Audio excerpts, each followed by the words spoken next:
The sky cracked open at 11:03 a.m. over Geneva. It began as a ripple across the upper atmosphere, an aurora of unnatural colors bleeding violet and scarlet across the morning blue. Satellites blinked out, phones died, and power grids began to surge in overload. But no one had time to scream when the first Drake warship appeared, a leviathan of black metal descending from low orbit with an elegance too smooth to be mechanical, too cruel to be divine. By 11:05 a.m., the European Defense Network was offline. At 11:07 a.m., Geneva, the headquarters of the Unified Earth Assembly, ceased to exist. Captain Elias Rain watched it all from a rooftop 4 kilometers out, where he'd been wasting away time, retired and drunk, his synthetic arm half-functional and his reputation fully in ruin. The first plasma beam carved a gouge through the lake, vaporizing water and stone in equal measure, leaving a burning trench of glass behind. Shockwaves rolled outward. The second blast hit the Parliament spire.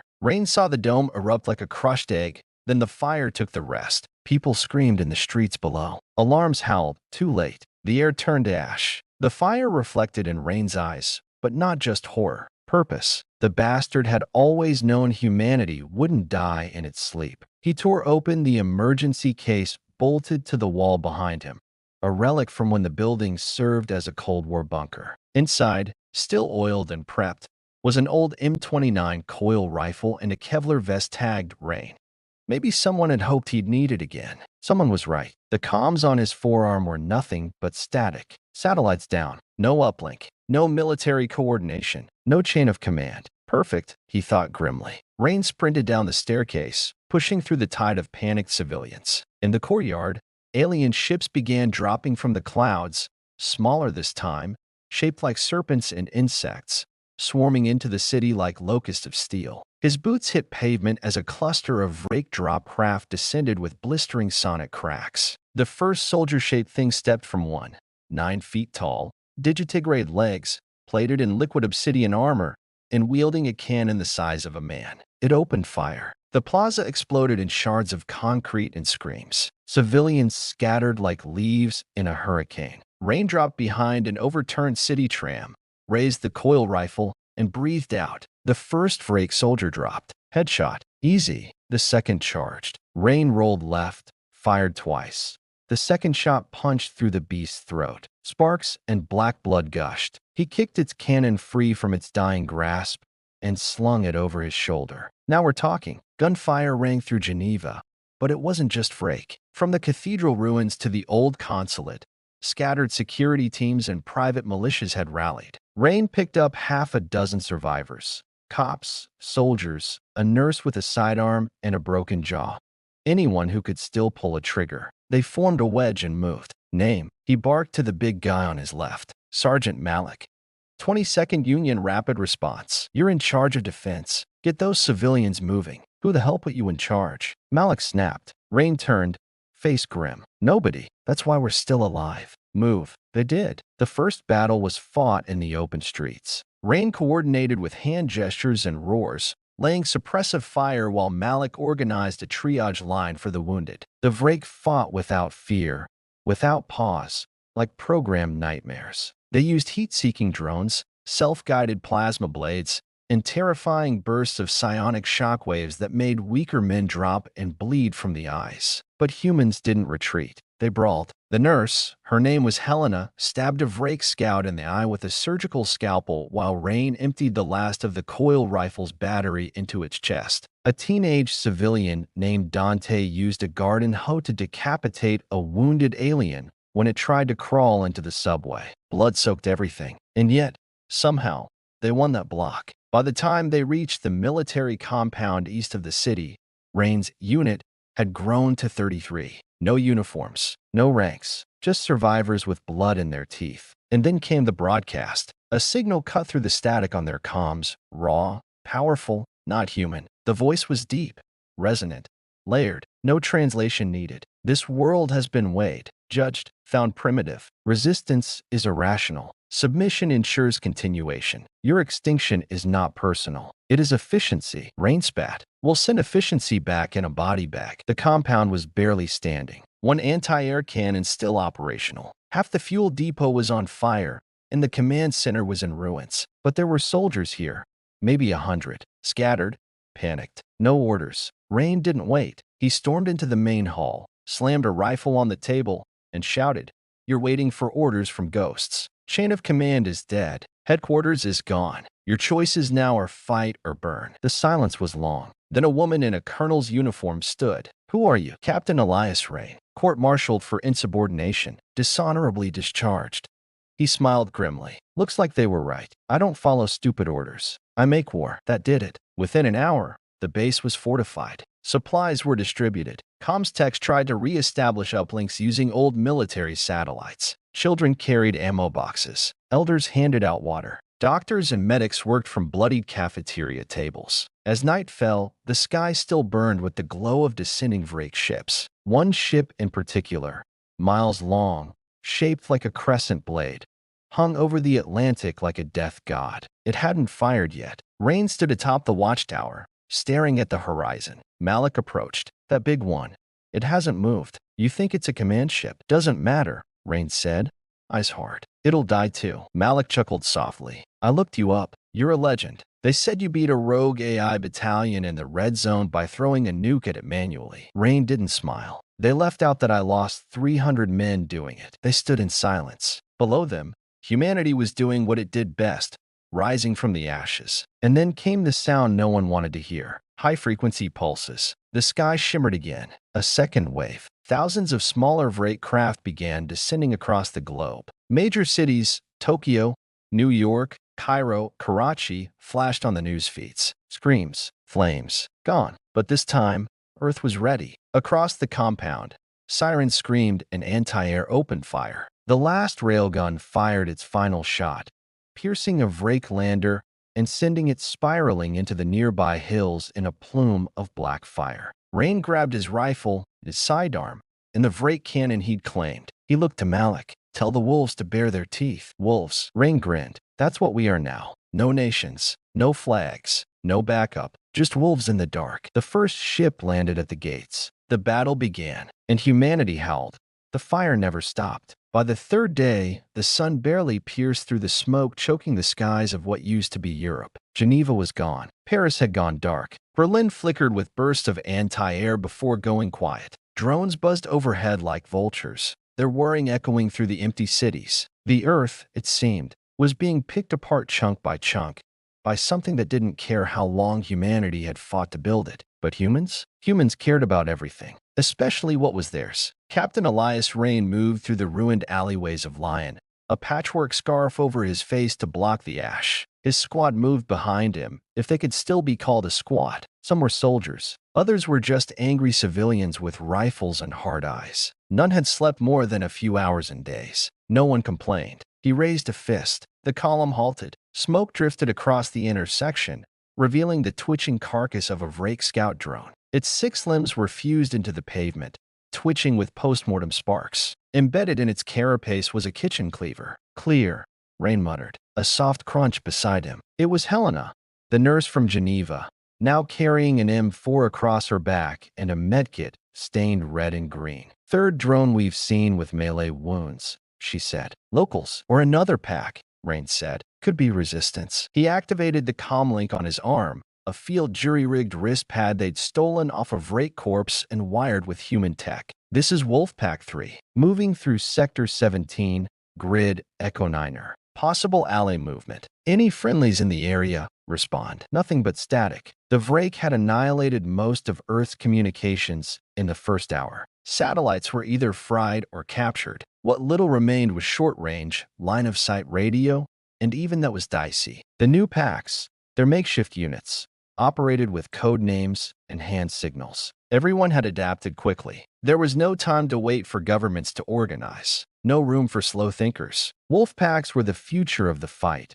Small, brutal, fast, and mean as hell. Rain signaled his team forward. Through broken storefronts and crumbled walls, they reached what was left of a public square. A playground stood blackened.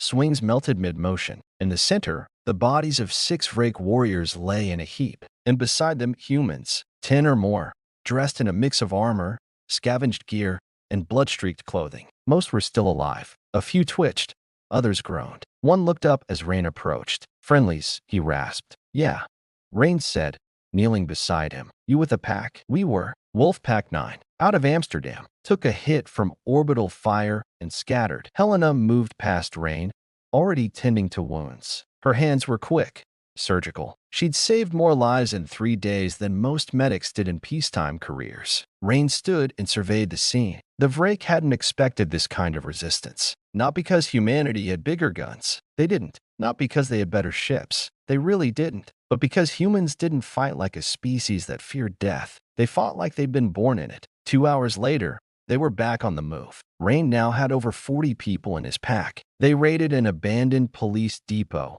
scavenging ammunition, armor, and 2 armored trucks they hotwired using soul-forged cracked software. The AI fragment recovered from Aegis Prime had been Rain's secret weapon. It wasn't whole, just a fraction of the original soul-forged defense net, but it learned fast. It now interfaced with his wrist pad, advising, coordinating, even predicting enemy patrol routes based on movement patterns. Vrake patrol sweeping north from Rue de l'Égalité in 12 minutes. The cold synthetic voice whispered in his ear. Recommend ambush in choke point 5. He looked up at the shattered street and grinned. Ambush it is. They set up fast, tripwire explosives, decoy heat signals, snipers positioned in upper floors. Everyone moved like they'd been doing this for years, not days. The moment the Vrake patrol turned the corner, the world went white. A chain of IEDs detonated, ripping through the forward ranks of the patrol. Rain squad opened fire, bullets and plasma slugs shredding armor. One Vrake soldier leapt through the flames,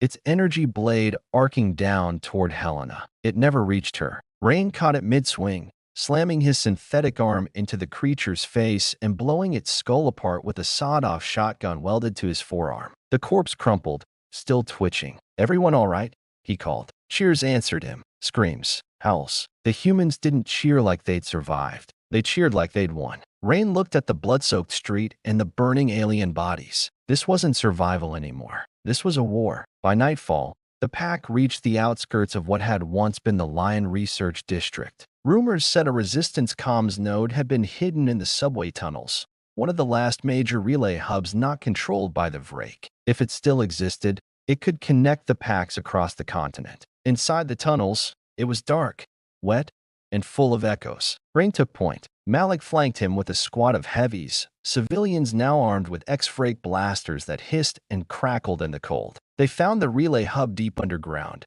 behind a sealed blast door. Soulforge cracked it in seconds. Inside, battered servers flickered like dying stars. But they worked. Data streamed. Old maps, war logs, defense schematics, and then contacts. One by one, the nodes connected. Wolfpack 5, Warsaw. Wolfpack 10, Madrid. Wolfpack 2, Berlin. Across the fractured earth, the resistance flickered to life. Rain activated his comm. This is Captain Elias Rain. Wolfpack 3, transmitting from Lion Relay Hub. Resistance is active. Vrake control is heavy, but breakable. If you can hear this, if you can fight, join us. We're done running. Silence. Then voices. This is Pack 5. We held off a high burrow near the Baltic. Pack to here. We're alive. Barely. 10 reporting. Madrid's on fire. But we've got claws. Rain smiled. Not a pleasant one. A hungry one. Outside, the Vrake retaliated. For drop ships descended within minutes. Pulse cannons tore through buildings. Screeching alien war cries echoed through the streets. Rain barely got everyone into cover before the first bombs fell. They held the tunnels,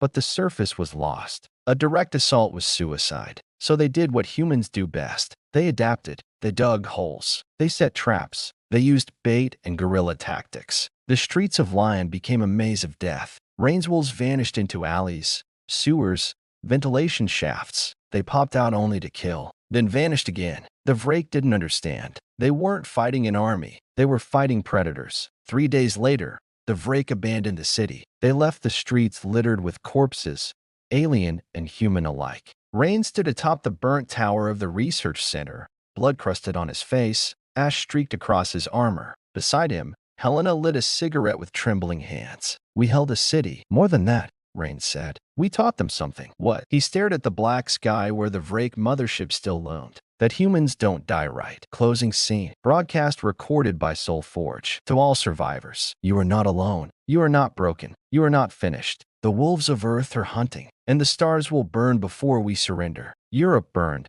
but the wolves still howled. Cities had fallen. Skies had darkened. And yet, against logic, odds, and the Vrake's calculated projections, humanity persisted. Not through superior firepower, not through technological parity, but through sheer, unbreakable defiance. Wolf packs across the globe were coalescing into a decentralized war machine. Every shattered street became a kill zone. Every burned city became a crucible. The Vrake were learning an ancient truth. You don't cage a wolf. You corner it, and it rips your throat out. Captain Elias Rain stood in a war room lit by flickering monitors inside a captured Vrake carrier repurposed as Resistance HQ in northern Spain. Scattered across a holographic projection of Earth were glowing red dots, alien control nodes, resource harvesters, and hive burrows. But more importantly, white flares, each representing a surviving pack. "We're bleeding them," Helena said beside him. Her voice was low, cautious, but proud. Rain nodded.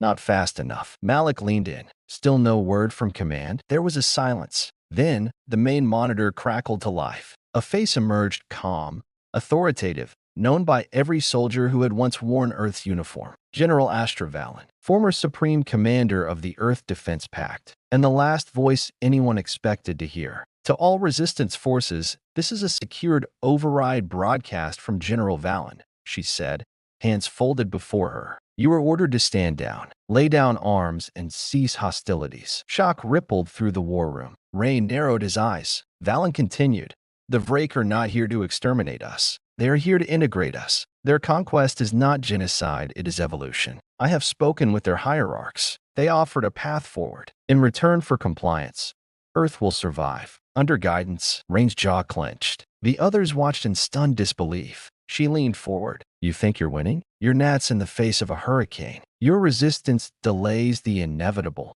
and damns our species to annihilation. This is your last chance. Join the new accord or be extinguished." The screen blinked to black. Rain's fist shattered a console screen. "That bitch sold us out," Malik growled. "No," Rain said, voice low. "She sold Earth out." Helena looked sick. How could she? She was the commander. She led the moon siege. She unified the defense pact. She's always been a politician first. Rain snapped. "She thinks survival means obedience. But the Vrake don't share power. They consume. They assimilate. There's no version of this where we live under them." Soulforge's voice crackled in. "Intercepted telemetry confirms the defection. Valen has turned over Earth Defense Corps codes. With those codes, the Vrake have accessed Aegis Prime's backup servers." Rain turned, eyes wide. "That includes the Soul Force armory vaults," Helena muttered. "And the Ghost Hammer satellite grid," Malik added. Aegis Prime, Earth's last orbital defense station, had been presumed dead since day one. But its backup servers were still in low-power hibernation. And now they were compromised. She handed them the keys, Rain said. Soulforge confirmed the worst. "The Vrake are launching a tactical strike based on newly acquired coordinates, targeting your current position." The ambush hit 5 minutes later. A blast like the end of the world tore through the hull of the captured Vrake carrier. Rain was thrown into a steel support beam, rolling into shrapnel and flame. His ears rang. The war room was dust and fire. Screams filled the air, his team scrambling, bloodied but alive. Helena pulled him up, face smeared with soot. "Move." Through the smoke, Vrake shock troops surged in, sleek, armored, glowing with cold, blue light. They moved with precision, clearing rooms with synchronized fire, slicing through barricades with energy blades humming like hornets. Rain drew both pistols and charged into the breach. His left arm, cybernetic, scorched but functioning, crushed a Vrake's throat mid-swing while he emptied 3 rounds into another's skull. Malik and 2 others flanked left, laying down suppressive fire as the wolves fell back toward the engineering bay. "We hold the corridor," Rain bellowed. "Collapsed the dam entrance." Dante, the teenage scout Rain had mentored, ran forward with a detonator pack. The boy had no armor, just fury. He threw the charge and grinned. For the pack, he blew himself up with 5 Rake soldiers, sealing the path behind in fire and twisted wreckage. Rain stood frozen for a beat. Then his face hardened. "We don't run. We regroup. We hunt." They escaped through the fuel shafts, emerging into a ravaged village near the Pyrenees. 12 survivors remained from the 50 who'd held the resistance node. But the betrayal wasn't just tactical. It was personal. Rain and Valen had served together. Once, long ago, she'd been a mentor, a hero. Now she was something worse than the Vrake. She was human and chose them. That night, around a shattered fire pit, Rain recorded a broadcast. The stars above shimmered with Vrake warships. But Earth still had teeth. Soulforge synced the transmission across surviving resistance nodes. Rain stared into the lens. Blood streaked across his jaw. To all wolves, to every fighter still breathing. You saw the message. Valen betrayed us, sold our species for a seat at the table of extinction. But we are not theirs to trade. We do not surrender. We do not evolve into servitude. We are the last free children of Earth. They think they've broken us, but wolves don't break. We bite. The message went viral across the resistance. In bunkers beneath ice shelves, in the ruins of Tokyo, in collapsed subway tunnels in Manhattan. Everywhere humans still fought, Rain's words lit the fire. Valen's betrayal had united them more than any speech ever could. The next morning, a new mission was issued across Soulforge's encrypted channel, a coded map, an orbital trajectory, and a phrase, "Burn the moon." Helena frowned. What the hell is that? Rain didn't blink. It means we're going to take Aegis Prime back. Closing image. Valen stood in a gleaming alien throne room, her body partially fused with Vrake biotech, a shimmering silver. Around her, Vrake hierarchs bowed, their voices humming through her head. One of them turned to her. "Your species fights like beasts." She smiled. "Yes, but beasts can be tamed." The silence of space had never felt so hostile. From the shattered cockpit of the XR-9 dropship, Captain Elias Rain watched the Earth fade behind them, a blue marble smeared with smoke and fire. He could see the atmospheric scars from orbit, black rings from kinetic strikes, swaths of crimson where cities once gleamed, and bright flashes where the resistance still fought on. Every heartbeat on that burning rock echoed in his chest. He was going to get them a fighting chance, or die giving them one. Behind him, his team rode in silence. Wolfpack 3 had been rebuilt after the ambush. There were 12 of them now, veterans, survivors, people who had lost everything and had nothing left but war. Helena was there, her surgical mask dangling from her neck, rifle cradled in her lap. Malik sat to the right, armored in Vrake alloy with a grim expression behind a cracked visor. 2 former naval officers, an engineer from Berlin, and a mechanic named Jules rounded out the core. In Soulforge, the half-recovered AI now embedded in the ship's systems guided their course with chilling precision. Trajectory stable. Lunar insertion burn in 70 seconds. Warning, Vrake defense net is active. Stealth envelope degrading. Rain grunted. We're past the point of quiet. Prep for breach. Helena looked up. How many on station? Soulforge responded, its voice devoid of emotion. Aegis Prime currently hosts 8,200 hostile entities, including 2 Vrake warforms and 1 hybrid commander. Probability of survival, 3.6%. Hell, Malik muttered, checking his fusion blade. I like those odds. Aegis Prime came into view over the cratered lunar horizon, its titanium hull fractured, jagged spires rising from its orbital ring like broken fangs. Once the crown jewel of Earth's planetary defense, it now looked like a tomb, the shell of a dying empire, now crawling with alien corruption. Vrake vessels clung to its hull like parasites. Pale lights flickered in patterns too alien to decipher. Biomechanical growths twisted around its once sterile corridors. It wasn't just captured, it was being transformed. Rain's fingers tightened on the armrest. They weren't here to conquer. They were here to erase. The XR-9 dropped into a dead zone, an old maintenance tunnel that had once served as a backup cargo port. Now it was cracked and exposed to vacuum, filled with shattered debris and floating corpses in EVA suits, Earth soldiers who had tried to hold the line during the fall. Rain's boots clanged against metal as he and the team exited the dropship and entered the forgotten airlock.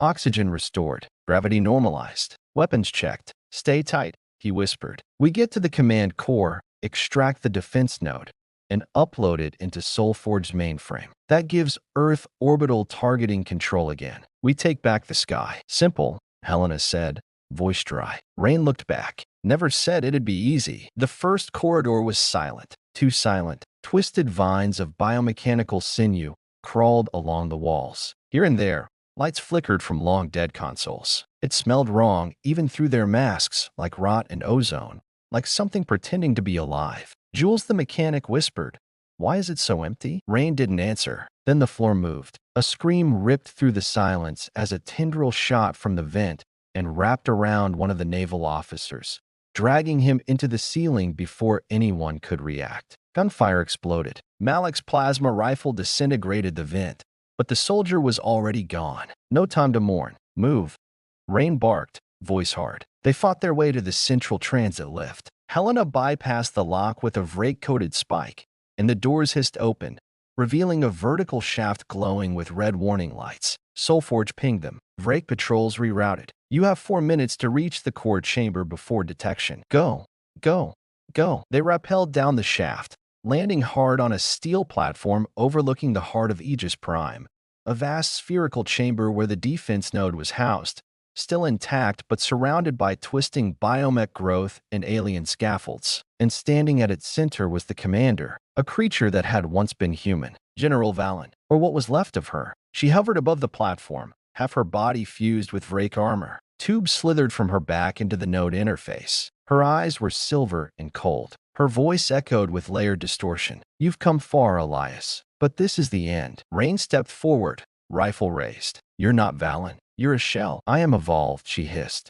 integrated into perfection. The resistance is a virus, and viruses must be burned. With a scream that shook the chamber, Vrake guardians emerged from the walls, 10-foot monstrosities of armor, blades, and plasma flame. The battle began. Gunfire roared in zero-G. The wolves moved with brutal efficiency, Jules planting remote charges, Malik carving through Vrake with his fusion blade, Helena firing short-controlled bursts from her railgun. Rain dove into the fray like a force of nature, shoulder-charging one war form into a support beam and unloading his pistol into its chest until it stopped twitching. Valen floated above, firing arcs of searing energy. Her voice stabbed into their minds. You cannot win. Humanity's age is over. Then we'll die in it, Rain shouted. Helena was hit, thrown across the chamber by a psionic pulse. She hit the ground hard, coughing blood. Stay down, Malik yelled. I'm fine,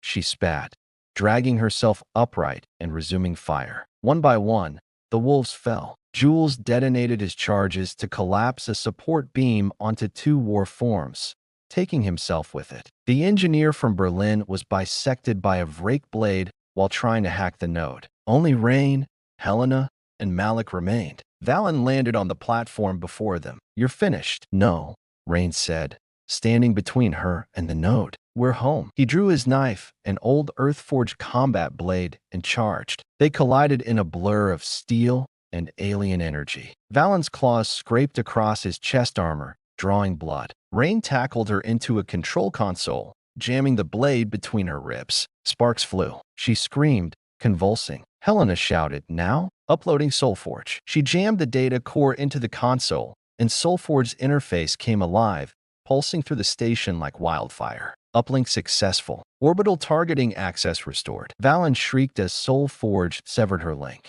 Her body twisted, spasmed, and burned, disintegrating in a flash of white flame. The alien vines recoiled. The Vrake faltered. Malik raised his rifle. Let's get the hell out. They barely made it to the shuttle bay, Rain carrying Helena, Malik holding off the last of the remaining Vrake with covering fire. Their stolen lander, half-fueled and jury-rigged, was already hissing from overheating thrusters. They launched into orbit as Aegis Prime began to burn from within, Soulforge initiating a controlled purge of alien systems. From orbit, they watched as Earth's defense satellites came online again. The Ghost Hammer grid flared with power. The sky, once owned by the Vrake, was now human again. Back on Earth, the sky lit up with fire. The orbital defense cannons fired their first salvo in over a week. Vrake ships fell like dying stars. In bunkers and trenches, humans looked up and cheered. The wolves of Earth had not just survived. They had howled back into the heavens. Final scene. Rain sat on the floor of the shuttle,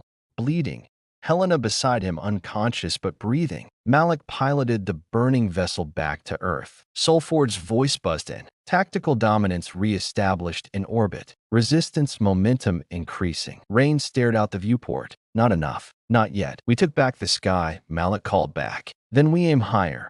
Rain said softly. We burned their worlds next. The sky over Mumbai was burning. Columns of fire and smoke rose into the air as the Vrake descended in force. Dozens of bioships spiraled over the city's skeleton, tearing through neighborhoods and strongholds alike. Their weapons glowed blue, pulsing with the sick rhythm of conquest. Heat and ruin bled into every corner of the megacity. But something new waited for them. Something human, something angry, something forged in the heart of death itself. Captain Elias Rain stood atop the broken helipad of an old medical tower, the winds howling around him as explosions bloomed across the horizon. Behind him, rows of armored figures stood in silence, tall, broad, and gleaming with a dull gray luster. Steel plating interlocked over synthetic musculature, while servo-assisted limbs bristled with magnetized rifles, retractable blades, and exoreactive boosters. They were Iron Wolves, the product of humanity's greatest desperation and darkest genius. After the recapture of Aegis Prime, Soulforge had decrypted thousands of Vrake schematics, data that would have taken Earth scientists decades to comprehend. Now, in mere weeks, resistance engineers and cyberneticists had turned the knowledge into weapons. Reverse-engineered Vrake armor, integrated neural link systems, microreactor cores, magnetic sheaths for atmosphere burns. They weren't mechs. They were soldiers in godskin. Rain stepped forward, his own armor heavier than the rest, prototype class, internally named Finrer 0. The reinforced plates flexed with every step, microhydraulics adjusting to his weight. His voice echoed through the open comms channel. Today, we stop hiding. Today, we stop bleeding. We stop waiting for the next city to fall. A distant explosion lit the sky orange. The ground rumbled underfoot. He continued. Today, we strike first. Cheers crackled through the comms. Malik stood beside him, his suit bristling with shoulder-mounted missile pods and a plasma flail retracted at his waist. Targets confirmed. Enemy hive cluster just east of the lower port district. 6 bioforts. Thousands of hostiles. Helena, still recovering from her injuries, watched from the command truck nearby. Her leg was encased in a med brace, but her hands moved swiftly across the console. Atmospheric interference is thick. Vrake Command has no idea what's coming. Rain activated his helmet, HUD flared. Optics locked in. Then let's show them what the wolves have built. The Iron Wolves dropped like thunder. Boosters roared as dozens of armored soldiers launched from rooftops and repurposed freight elevators, slamming into the streets below with seismic force. Pavement cracked. Buildings shook. The first biofort, the hive spire of Vrake Commander XCHRN, loomed in the center of the lower port. It pulsed with sickly green veins, and its surface bristled with organic turrets and obsidian tendrils. Rain led the charge, Finrer 0 tearing through a patrol line like a buzzsaw. His gauntlet-mounted fusion blade sliced clean through Vrake exo armor, spraying black ichor. He grabbed a second soldier by the throat and crushed its windpipe with a servo-assisted squeeze. Behind him, the Iron Wolves unleashed hell. Pulse cannons shattered Vrake defensive walls. Magnetized spears pinned aliens to burning husks of vehicles. Soldiers moved in perfect coordination, fluid, ruthless, unstoppable. The Vrake retaliated in force. War beasts emerged from the hive's base, 12-foot behemoths of claws and armor, moving like tanks on legs. One lunged at Malik, but his shoulder pods fired in tandem, blowing off 2 of its limbs before he decapitated it with his plasma flail. Another tried to flank the wolves from the rooftops, but was intercepted mid-air by 2 aerial troopers with thruster wings, who lanced it through the heart. This wasn't the resistance of old. This was a new breed of predator. Rain cut through the last of the outer patrols and reached the hive's core gates. A massive door made of reinforced bioalloy pulsed with life,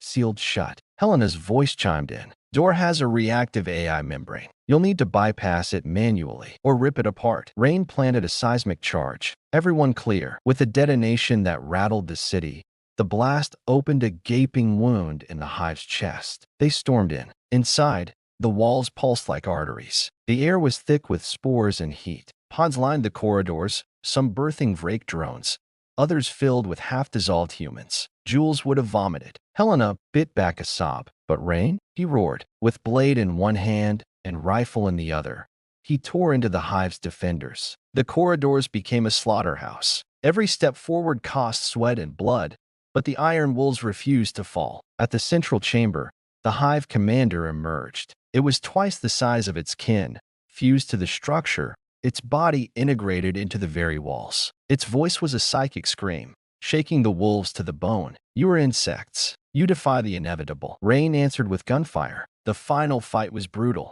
Malik was wounded, crushed beneath rubble as the ceiling collapsed. Two iron wolves were ripped apart by plasma arcs. Rain himself was flung across the chamber by a kinetic blast that shattered half his armor. But he got up. Broken ribs, cracked helmet, fusion blade nearly spent. Didn't matter. He leapt onto the hive commander's central body, drove the blade into its brainstem, and twisted. Ichor exploded across the chamber. The walls convulsed. A wave of psychic feedback knocked out the remaining defenders. The hive died screaming. Back on the surface, Helena watched as the hive tower sagged and collapsed, crashing into itself like a dying beast. The Vrake retreat began within minutes. The rest of Mumbai was still crawling with them, but the core had fallen. The wolves howled. The victory sent shockwaves across the planet. Wolf packs began building their own exosuits using the shared schematics. Each version was different, adapted for terrain, size, mission, but all shared one thing: human ingenuity layered over alien power.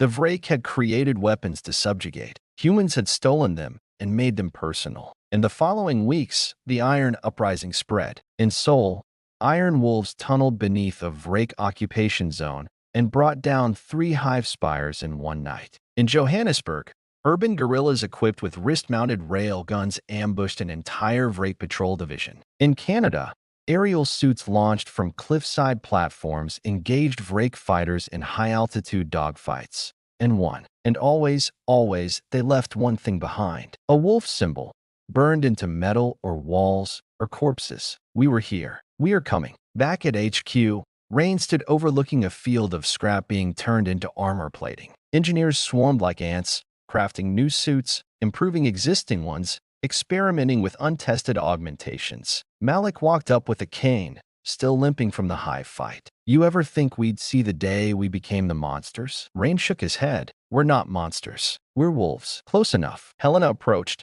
data pad in hand. "You need to see this." She handed it over. Rain read the file. His expression didn't change. "Valen's back," she said, broadcasting from the Amazon. "She's calling herself the Human Accord. Claims the Resistance is the real threat now." Rain's fists clenched. "She's building something," Helena added. "Something hybrid, and she's using humans to do it." He looked at the map. "Then we hunt her next." Final scene. On the edge of a cleared zone, a child played in the dirt, drawing with a stick. A small Vrake recon drone whirred into view overhead. The child looked up, unfazed, and pointed. A figure stepped into view behind her, 7 feet tall, armored head to toe, Iron Wolf insignia on his chest. The drone tried to flee. A rail gun flash ended it in midair. The Iron Wolf looked down at the child and nodded. She smiled. Above Earth, the stars were on fire. A ring of death circled the planet. Dozens of Vrake capital ships in geosynchronous orbit, pouring reinforcements to the surface and blocking all hope of escape. For weeks they had rained destruction, targeting resistance strongholds, launching kinetic strikes, and pulsing propaganda waves designed to break morale. They controlled the skies. Until now, Captain Elias Rain stood inside the cockpit of the Defiant, the Resistance's first reconstructed capital ship. Born from the gutted bones of a Vrake dreadnought brought down during the Iron Uprising and rebuilt by human hands in the hellforges of Siberia. It wasn't just a ship. It was spite-made steel, welded hulls of scrap, repurposed alien tech, a Soulforge AI core humming through every deck, plasma engines that screamed as they ignited. She was crude, ugly, and unfinished. But like the species that built her, she was dangerous. "All hands," Rain said over the intercom, voice calm, almost grim. "This is not a drill. In 90 seconds, we engage the Vrake blockade. We have one shot, one chance to break the sky open. No reinforcements, no backup, just us and every nightmare they can throw at us." He looked out the viewport. The Vrake fleet loomed like a celestial leviathan. Rows of obsidian ships, glowing faintly with eerie blue light, their weapons tracking the Defiant's slow approach. They didn't see her as a threat yet. They would. On the bridge, Malik stood beside the tactical console, armor sealed, rail launcher strapped across his back. All stations report green. Reactor holding steady at 67%. Rail cannons primed. EMP torpedoes loaded. "Helena," seated at the data interface station, checked orbital telemetry. Vrake command ship located emissary Zarket, 10 kilometers ahead. Shields at full capacity, but we cracked its encryption. Rain's brow rose. We have access? Soulforge answered, tone cool and clinical. Negative. We have something better. We have insight. Rain smiled. Let's hurt them. The first volley came from the dark. A Vrake destroyer launched plasma lances across open space, painting streaks of white-hot death across the void. The Defiant shuddered under impact, shields flaring with crackling resistance.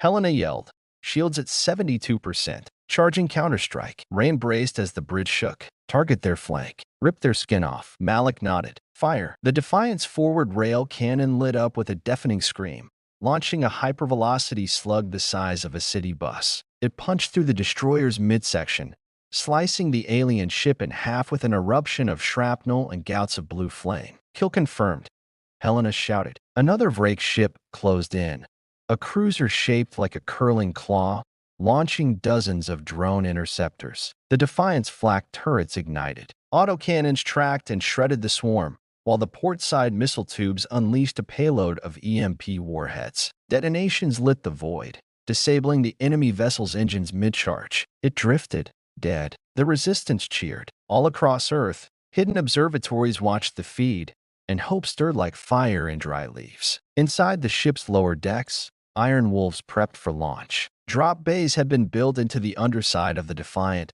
allowing for high-velocity exo-jumps straight onto enemy hulls. Rain activated the launch code. Wolves, this is your alpha. Mark targets and bite deep. No survivors. 50 Iron Wolves launched in synchronized arcs, streaking toward the enemy fleet like comets. The Vrake tried to intercept, but the Wolves had adapted. They slammed into hulls with magnetic boots, tore open access ports, and began to gut the ships from the inside. Rain's comm crackled. It was Helena. They're launching something big. Main carrier. It's got a spinal cannon.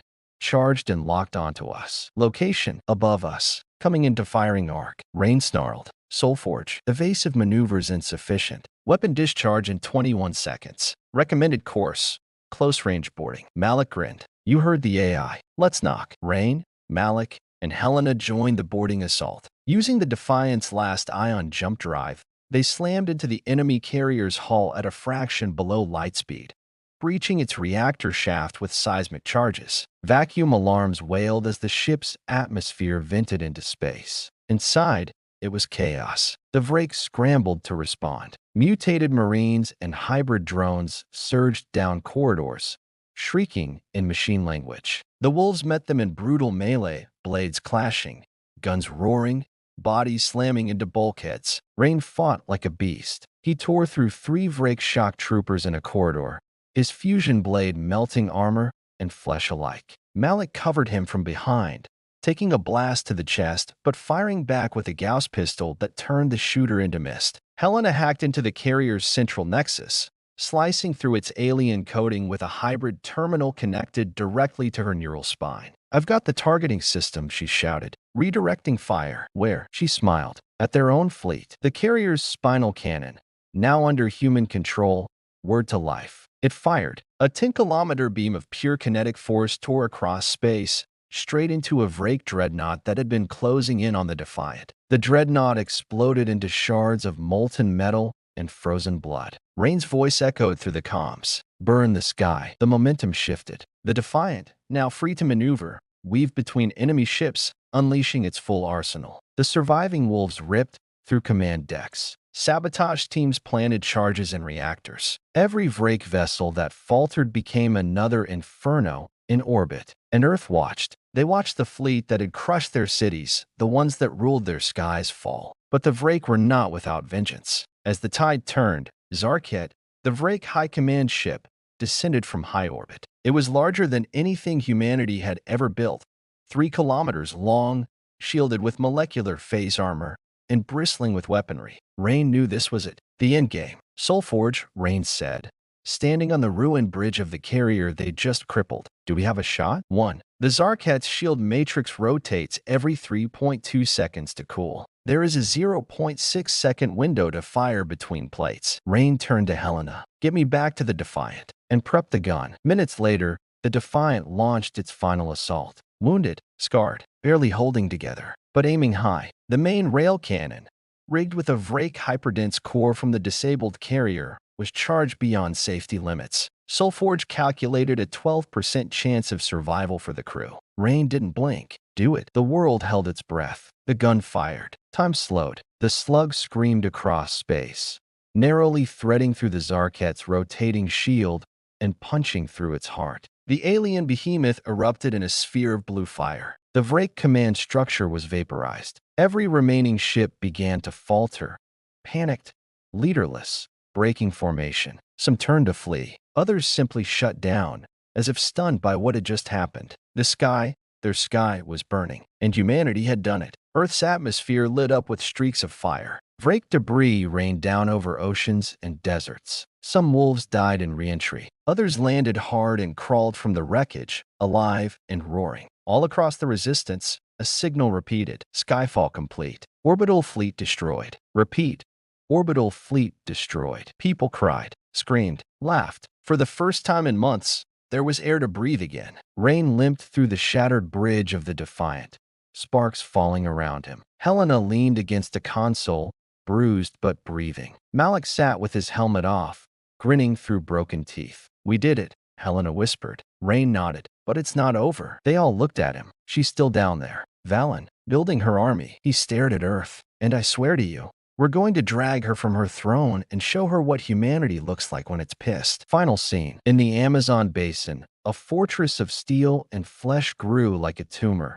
Valen's hybrid citadel, pulsing with strange energy. Inside, she watched the skies burn and smiled. "Let them celebrate. Tomorrow, I show them the true future." The Amazon screamed. It was no longer a rainforest. Not anymore. Vrake terraforming spores had corrupted the biosphere, twisting trees into metallic vines, poisoning rivers with biosilicates, and replacing native life with chittering, spliced horrors. The jungle had become a living fortress, sentient, territorial, and always watching. At its center stood the citadel, a tower of flesh, metal, and war, rising 600 meters into the poisoned sky, pulsing with energy, layered in spines and tendrils, protected by countless drones, hybrids, and repurposed human war machines. It was the heart of the trader's empire, and Captain Elias Rain had come to rip it out. The Defiant was grounded too damaged to risk another orbital descent, so Rain and his wolves had taken to the jungle in silence. 40 iron wolves moved through the corrupted undergrowth, exo-armor cloaked, weapons powered down, senses tuned to every flicker of movement. Above them, the sky flickered with auroras, side effects of the Citadel's atmospheric distortion field. Below them, the ground pulsed faintly. "It's alive," Malik muttered, eyeing a nearby root that twitched as they passed. Helena nodded, her rifle locked and ready. "No, it's conscious." Valen's fused Vrake spore tech into every layer of the forest. "We're walking through her brainstem." Rain raised a fist. The wolves stopped instantly. The jungle ahead shifted. Tendrils retracted. A path opened. Malik cursed. "She knows we're here." "Good," Rain said. "Let her watch. Let her wait." He didn't want stealth anymore. He wanted her to know that wolves were coming. They reached the outer perimeter by dusk. A black wall of interlocking spines and ossified bone encircled the base of the citadel, guarded by sentinel constructs, 7-meter monstrosities made of repurposed power armor and Vrake symbiotes. They had once been human tanks. Now they walked on 2 legs and screamed in digital static. "Plan?"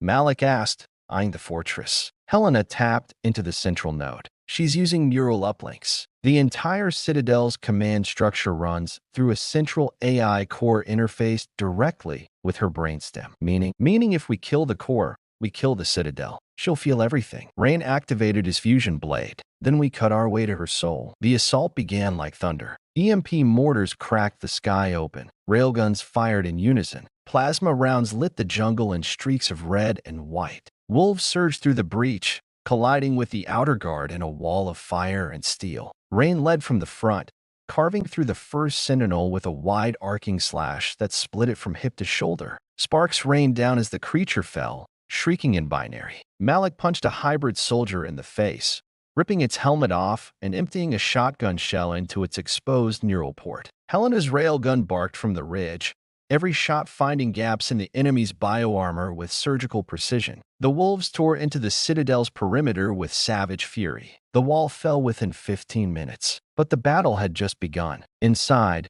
the citadel pulsed with organic light. Walls shifted, floors oozed, elevators screamed. Every corridor was a trap. Living conduits lashed out without warning. Sentry pods exploded in bursts of acid. Reanimated corpses of resistance fighters, turned into meat puppets, lunged at the wolves from hidden alcoves. It was psychological warfare, layered with gore and guilt. But the wolves were beyond fear now. They burned everything in their path. Rain's squad reached the inner sanctum, an enormous chamber shaped like an inverted ribcage. In the center floated the neural core, a pulsing mass of light and living machinery suspended in a web of spines. And beneath it stood General Astra Valen. She looked almost human. Almost. Her body was sleek, armored in shifting plates. Silver eyes blazed with cruel intelligence. Veins glowed faintly with blue bioluminescence. Tubes ran from her spine into the neural core. Her voice echoed with multiple tones. "Welcome home, Captain Rain." Rain stepped forward, blade in hand. "You were Earth's last general. Now you're just another parasite." She tilted her head. "You call it betrayal. I call it transcendence." They offered salvation, unity, purpose. You cling to your pain like it's holy. Helena spat. "We earned our pain. We bled for it. We remember it." Valen smiled sadly. "And you'll die with it." She attacked. In a flash of motion, Valen launched into the air, twin blades forming from her forearms as she dove at Rain. He parried just in time, sparks flying as their weapons clashed. She was fast, inhumanly fast, but Rain was stronger, his strikes fueled by rage and raw will. The wolves moved in, but the chamber shifted. The neural core activated defensive subroutines. Spikes shot from the walls. Gravity inverted. Psychic waves knocked soldiers off their feet. It became chaos. Rain and Valen dueled in a storm of blades and hate. She moved like a ghost, striking, vanishing, reappearing. But Rain was a wolf. He tracked her scent, her rhythm, her breath. Every attack pushed him to the brink. Every blow chipped away at her invincibility. "Why fight, Elias?" she whispered, pinning him against a pillar. "The humans you protect are broken, scattered, afraid." Rain headbutted her hard enough to fracture his visor. "Then we fight broken." He drove his blade into her side. Helena reached the neural core, dodging collapsing cables and defensive drones. "Soulforge, I need an uplink." "Now." "Confirmed." Interface locked. "Core overload in 60 seconds." Valen screamed. She unleashed a wave of psionic force that flattened everyone in the chamber. Rain fell, bleeding. The wolves were pinned. Helena kept working. Her fingers danced across the console, sweat streaming down her face. Come on.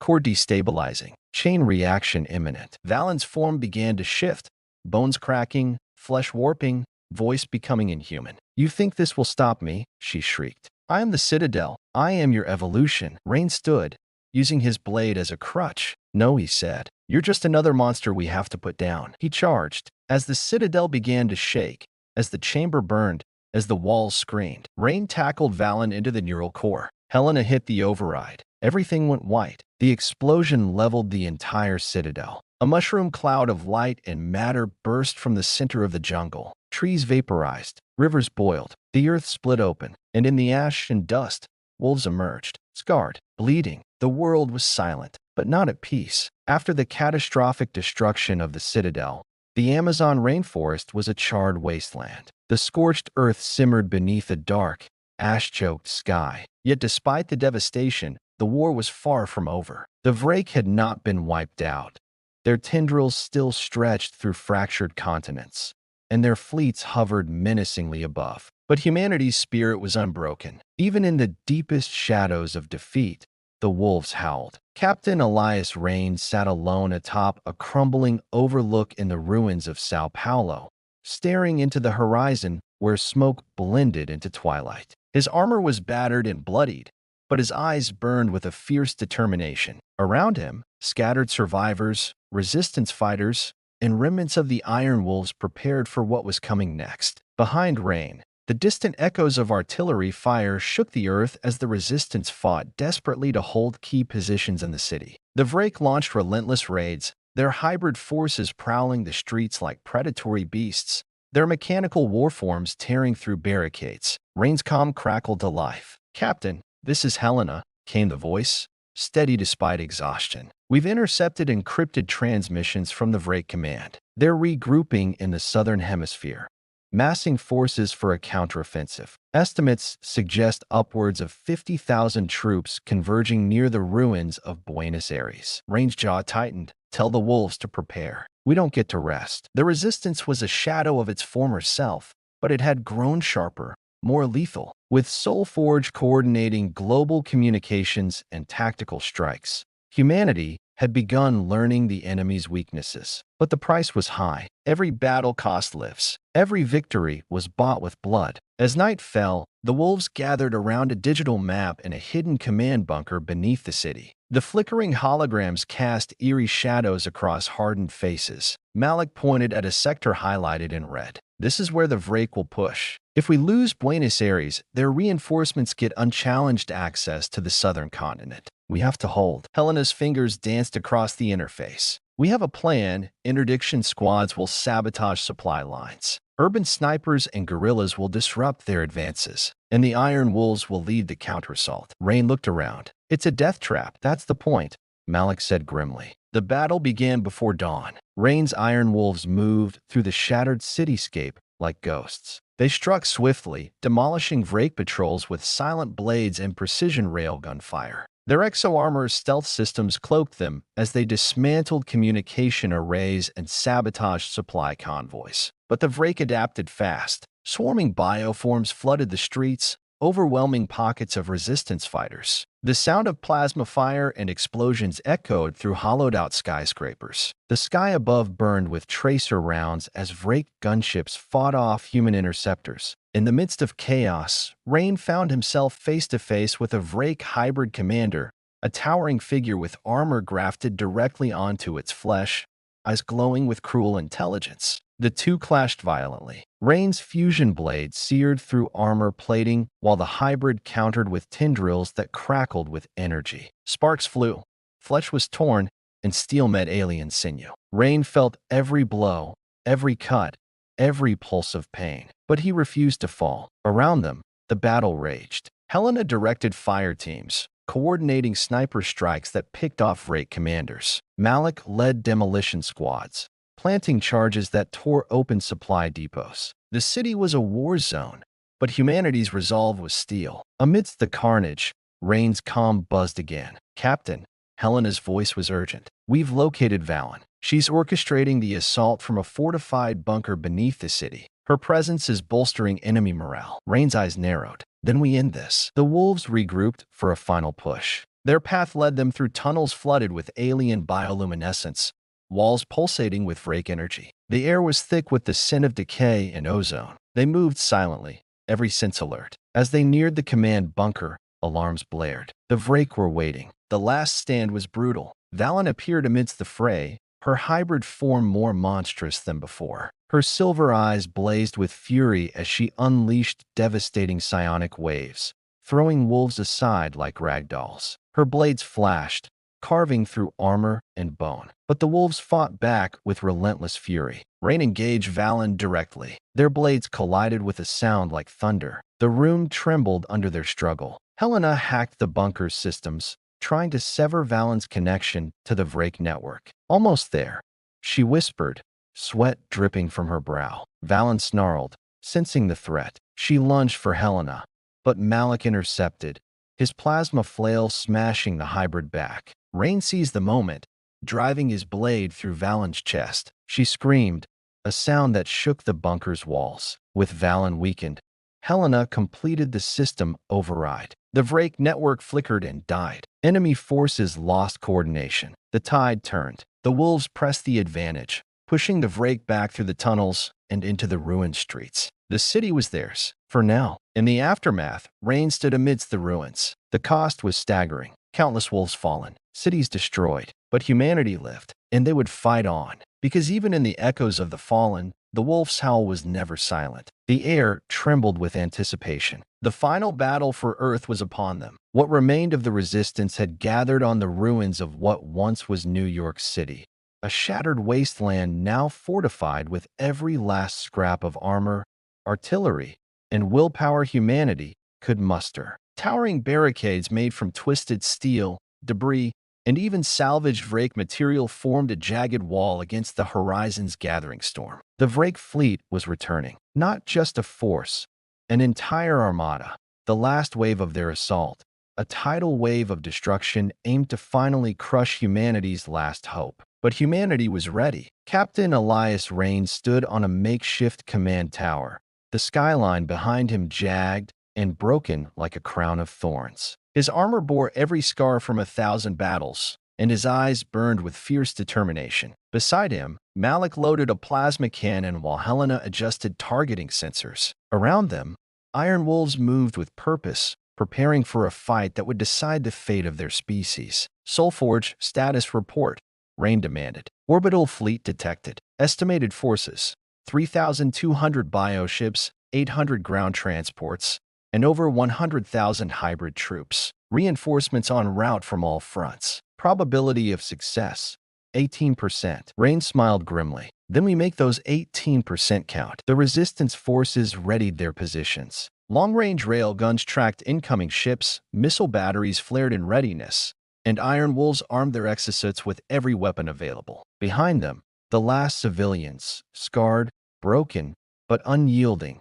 prepared to evacuate through underground tunnels. Rain took a deep breath. The sky darkened as the Vrake fleet descended, their ships blotting out the stars. The battle erupted like hell unleashed. The first salvo slammed into Earth's atmosphere, bioships tearing through clouds and firing plasma beams that ignited the air itself. Resistance batteries roared in retaliation, volley after volley lighting the sky. Rain led the charge in the front lines, his fusion blade humming as he cut through swarms of hybrid infantry. Around him, Iron Wolves fought with ferocious determination, every strike precise and deadly. From the ruins, ground transports disgorged thousands of Vrake warriors, a mix of grotesque bioforms and enhanced humans twisted by alien technology. The streets became a hellscape of brutal combat. Gunfire echoed, bodies fell, and the scent of burning flesh filled the air. Rain moved like a storm, cleaving through enemies with brutal efficiency. His voice was a battle cry. Hold the line. For Earth. For humanity. The tide shifted when Vrake Command unleashed their secret weapon, a colossal bio-titan, towering over the battlefield with armored plates and tentacles writhing like serpents. Its roar shattered windows and sent shockwaves through the ground. Malik took the plasma cannon and fired relentlessly, the massive beast shrugging off direct hits. Rain, Helena shouted. We need to take that thing down now. Rain nodded. Wolves, focus fire on the legs. Bring it down. Iron Wolves coordinated their assault. They deployed grappling hooks and magnetic boots, scaling the Titan's legs under fire. Explosives detonated, piercing armored plates and exposing vulnerable servos. Rain led the final assault, driving his fusion blade deep into the Titan's core while Malik hammered its sensors with plasma bursts. The Titan howled and crashed to the ground, sending a tidal wave of rubble through the battlefield. Even as the Titan fell, the battle raged on. Vrake bioships swooped low, unleashing laser storms on human fortifications. Iron Wolves scrambled for cover, returning fire with rail guns and missile pods. Helena worked feverishly to coordinate orbital strikes, calling in every last missile from Earth's remaining satellites. Amid the chaos, Rain received a direct comm link from Soulforge. Captain, incoming transmission from Vrake High Command. They propose a ceasefire. Terms: humanity surrenders unconditionally. Rain stared at the screen. Tell them one thing, he said coldly. We don't surrender. We roar. The final hours were a brutal test of endurance. Waves of enemies crashed against humanity's last stand, but the Iron Wolves held fast. They bled. They screamed. They died. But they never broke. Rain fought with the fury of every fallen comrade, every ruined city, every betrayed promise. In the climax, Rain faced the Vrake Overlord himself, a towering figure clad in living armor. The Overlord was a creature of nightmare, a fusion of alien might and brutal cunning. Their duel was titanic. Blades clashed, plasma met steel, and the very earth shook under their fury. Rain was pushed to the brink, his armor failing, breath ragged. But he summoned every ounce of will and struck the final blow, piercing the Overlord's heart. With their leader dead, the Vrake forces faltered. The remaining ships fled, the surviving warriors scattered. Humanity had survived, As dawn broke over the shattered city, Rain stood among the ruins, bloodied but victorious. Around him, survivors emerged from hiding, faces etched with pain and hope. He raised his blade skyward, for Earth, for humanity, and the wolves howled their last roar, a promise that no matter the odds, they would never be broken. The first light of dawn broke over the horizon. The sky was a canvas of bruised purples and fiery oranges, spilling warmth over a battered, scarred Earth. A planet forever changed, but still defiantly alive. Where once mighty cities had stood proud, now lay ruins and rubble. The air was thick with smoke, but beneath that, a new pulse beat. The pulse of survival, of hope, of a species that refused to die. Captain Elias Rain stood atop the highest hill overlooking the remains of New York City, once a gleaming metropolis, now a testament to war's cruel hand. His armor was battered and streaked with soot, his face marked by exhaustion and grief, but his eyes held a fire that no battle could extinguish. Around him, the last remnants of the Iron Wolves gathered, warriors worn but unbroken, their suits scarred from 1,000 battles. They were more than soldiers. They were the embodiment of humanity's unyielding spirit. Helena approached, carrying a data slate showing the latest transmissions. Soulforge reports scattered Vrake survivors retreating beyond the asteroid belt, she said quietly. Most of their fleet is crippled or destroyed. Their command structure is fractured. Rain nodded. They'll lick their wounds. They'll try again. Will we be ready? Helena asked. Rain's gaze drifted toward the rising sun. We have to be, because this isn't the end.